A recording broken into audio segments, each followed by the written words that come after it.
മാറാട് കലാപ സമയത്ത് അന്ന് കലാപബാധിത പ്രദേശങ്ങൾ സന്ദർശിക്കാൻ വേണ്ടി AK ആന്റണി അദ്ദേഹത്തിന്റെ സഹപ്രവർത്തകനായിട്ടുള്ള PK കുഞ്ഞാലിക്കുട്ടിയെ കൊണ്ടുവന്നു. അപ്പോ കുമ്മനം രാജശേഖരൻ അവിടെ ഉണ്ടായിരുന്നു.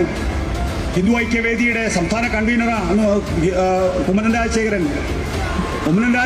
AK ആന്റണിയോട് പറഞ്ഞു, AK ആന്റണി ബാധിത പ്രദേശങ്ങൾ സന്ദർശിച്ചോളൂ, പക്ഷേ PK കുഞ്ഞാലിക്കുട്ടി പോകാൻ പറ്റില്ല എന്ന് പറഞ്ഞപ്പോൾ AK ആന്റണി PK കുഞ്ഞാലിക്കുട്ടിയെ ഗസ്റ്റ് ഹൌസിലേക്ക് തിരികെ പറഞ്ഞയച്ചു. തൊട്ടടുത്ത സന്ദർശനം പിണറായി വിജയന്റെയാണ്. CPMന്റെ സംസ്ഥാന സെക്രട്ടറിയാണ് സഖാവ് പിണറായി വിജയൻ. പിണറായി വിജയനോടൊപ്പം അന്ന് VKC മുഹമ്മദ് കോയയും അതുപോലെ തന്നെ എളമരം കരീമും ഉണ്ടായിരുന്നു.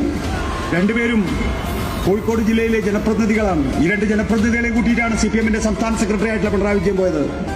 കുമ്മനം വീണ്ടും തന്റെ ഉഗ്രശാസന പിണറായി വിജയൻ സംഘത്തിനോട് പിണറായി വിജയൻ എളമരത്തിനെയും VKCയെയും ഗസ്റ്റ് ഹൌസിലേക്ക് അയക്കുകയല്ല ചെയ്തത്, മുമ്പിൽ നടത്തിയാണ് പിണറായി വിജയൻ മാറാട് കലാപബാധിത പ്രദേശങ്ങൾ സന്ദർശിച്ചത്.